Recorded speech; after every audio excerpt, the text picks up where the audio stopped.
Dalam tahapan pembelajaran sebelumnya, Bapak Ibu telah belajar tentang bagaimana kita bisa memetakan kebutuhan belajar murid yang kita lihat lewat 3 aspek, yaitu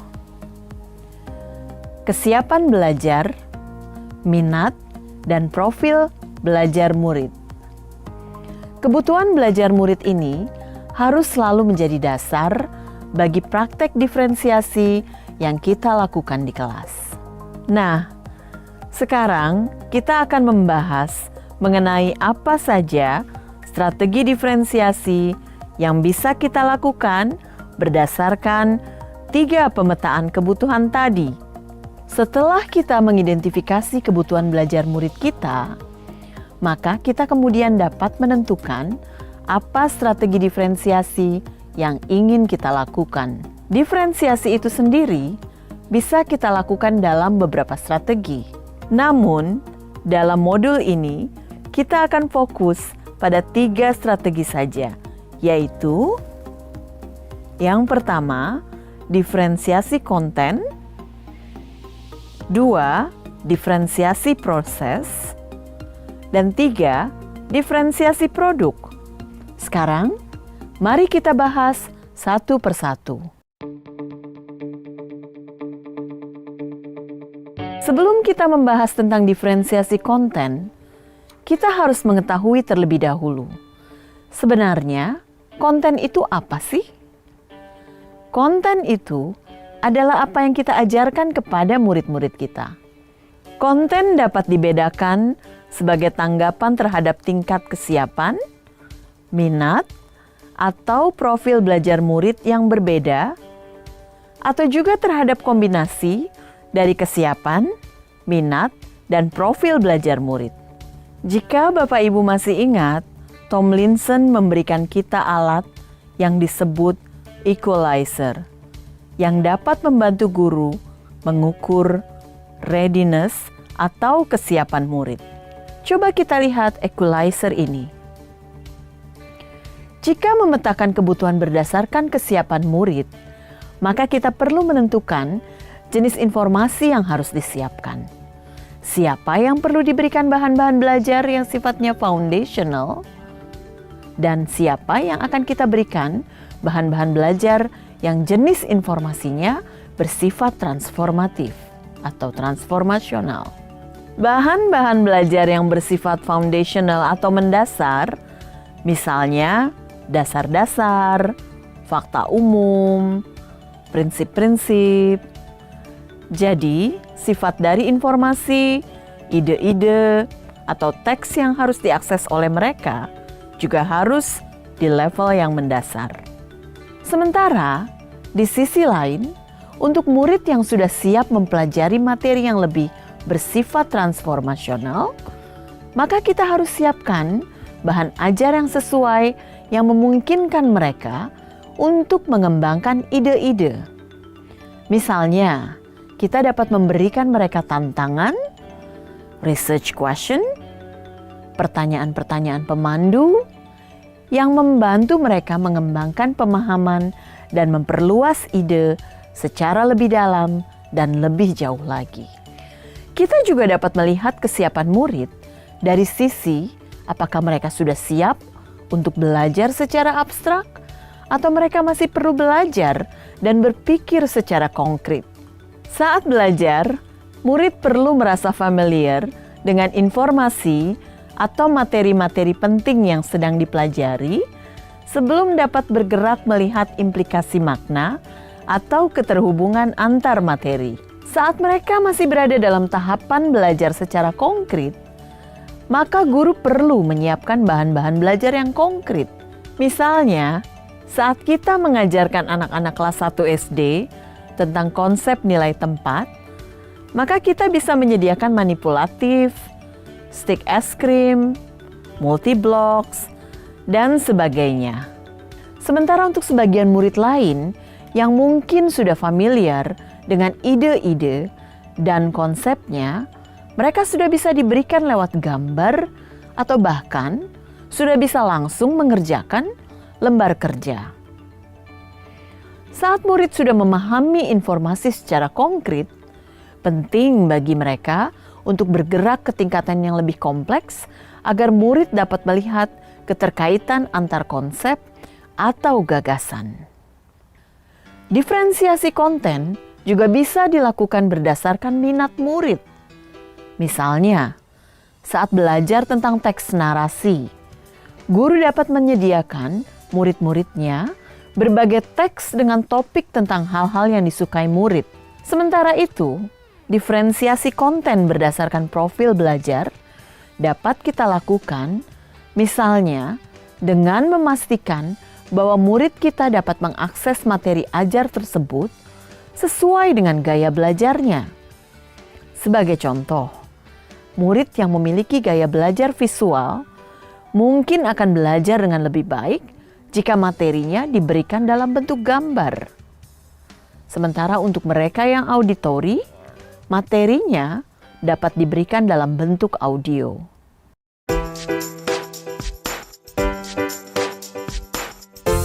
Strategi diferensiasi kedua yang bisa kita lakukan adalah diferensiasi proses.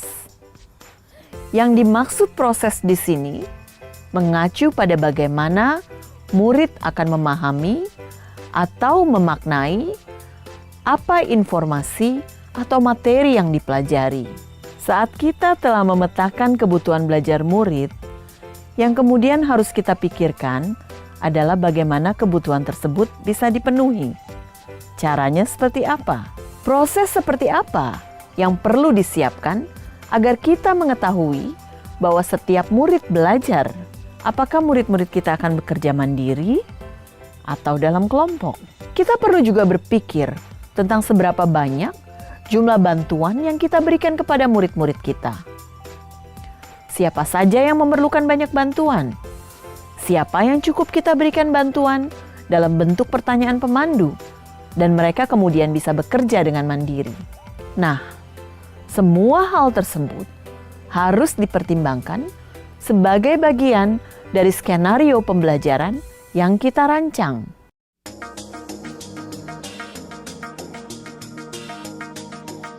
Ada banyak cara kita dapat melakukan diferensiasi proses. Misalnya, kita dapat menggunakan kegiatan berjenjang, di mana semua murid bekerja membangun pemahaman dan keterampilan yang sama, tetapi dilakukan dengan berbagai tingkat dukungan, tantangan, atau kompleksitas yang berbeda-beda.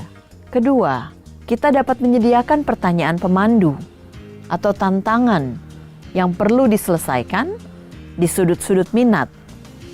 Sudut-sudut minat yang kita siapkan di kelas ini akan mendorong murid untuk mengeksplorasi berbagai submateri yang terkait dengan topik yang sedang dipelajari yang menarik minat mereka. Misalnya, saat mempelajari jenis-jenis karangan, kita bisa minta murid membuat karangan yang terkait dengan minat mereka. Jika mereka memiliki minat dalam bidang olahraga, mereka boleh duduk di sudut olahraga, di mana di sana mereka akan diberikan berbagai pertanyaan yang terkait dengan olahraga. Beberapa pertanyaan pemandu kemudian dapat kita berikan sesuai dengan level kemampuan mereka. Yang ketiga, membuat agenda individual untuk murid. Misalnya, guru dapat membuat daftar tugas yang berisi pekerjaan umum untuk seluruh kelas, serta daftar pekerjaan yang terkait dengan kebutuhan individual murid. Jika murid telah selesai mengerjakan pekerjaan umum, maka mereka dapat melihat agenda individual dan mengerjakan pekerjaan yang dibuat khusus untuk mereka. 4. Memvariasikan lama waktu yang murid dapat ambil untuk menyelesaikan tugas, untuk memberikan dukungan tambahan bagi murid-murid yang kesulitan, atau sebaliknya, mendorong murid yang cepat untuk mengejar topik secara lebih mendalam. Contoh selanjutnya, misalnya, mengembangkan kegiatan bervariasi yang mengakomodasi beragam gaya belajar, visual, auditori, dan kinestetik. Contoh selanjutnya, menggunakan pengelompokan yang fleksibel, yang sesuai dengan kesiapan, kemampuan, dan minat.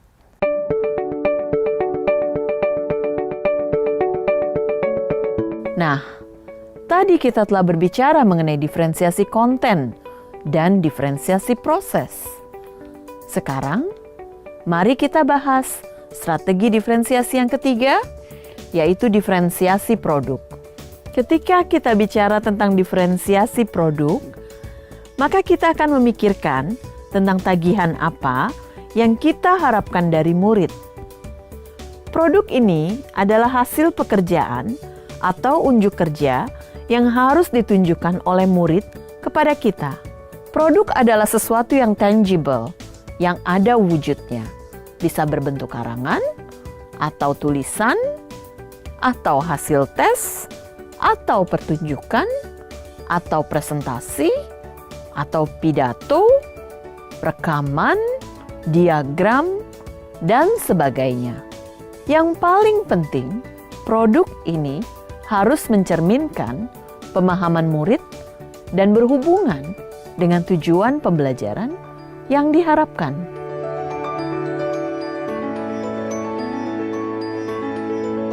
Kita dapat melakukan diferensiasi produk dengan berbagai cara. Namun, sama seperti jenis-jenis diferensiasi yang lainnya, maka kembali lagi, kita perlu mempertimbangkan kebutuhan belajar murid kita terlebih dahulu sebelum menentukan penugasan produk ini. Penugasan produk harus membantu murid, baik secara individu atau dalam kelompok, memikirkan kembali, menggunakan, dan memperluas apa yang telah mereka pelajari selama periode waktu tertentu. 1 unit, 1 semester, atau bahkan 1 tahun. Produk penting bukan hanya karena mereka mewakili pemahaman dan aplikasi dalam bentuk yang luas, tetapi juga karena mereka adalah elemen kurikulum yang paling langsung dapat dimiliki oleh murid. Pada dasarnya, mendiferensiasi produk meliputi 2 hal. Yang pertama, memberikan tantangan dan keragaman atau variasi. Yang kedua, memberikan murid pilihan bagaimana mereka dapat mengekspresikan pembelajaran yang diinginkan. Sangat penting bagi guru untuk menentukan apa sebenarnya ekspektasi yang diharapkan dari murid. Kualitas pekerjaan seperti apa yang diinginkan? Konten apa yang harus ada dalam produk mereka? Bagaimana mereka harus mengerjakannya? Dan apa sifat dari produk akhir yang diharapkan tersebut? Walaupun murid dapat memberikan informasi tambahan atau membantu guru memodifikasi prasyarat dari produk yang harus dihasilkan murid agar dapat sesuai dengan kesiapan, minat, dan kebutuhan belajar individu, namun gurulah yang tetap harus mengetahui dan mengkomunikasikan indikator kualitas yang diharapkan dari produk tersebut. Demikianlah penjelasan 3 strategi pembelajaran berdiferensiasi. Kami berharap Bapak Ibu calon guru penggerak mendapatkan pemahaman yang lebih mendalam tentang bagaimana menerapkan pembelajaran berdiferensiasi ini di dalam kelas. Jika Bapak Ibu masih memiliki pertanyaan, jangan lupa mendiskusikan pertanyaan tersebut dengan fasilitator Bapak Ibu nanti saat forum diskusi nanti. Terima kasih.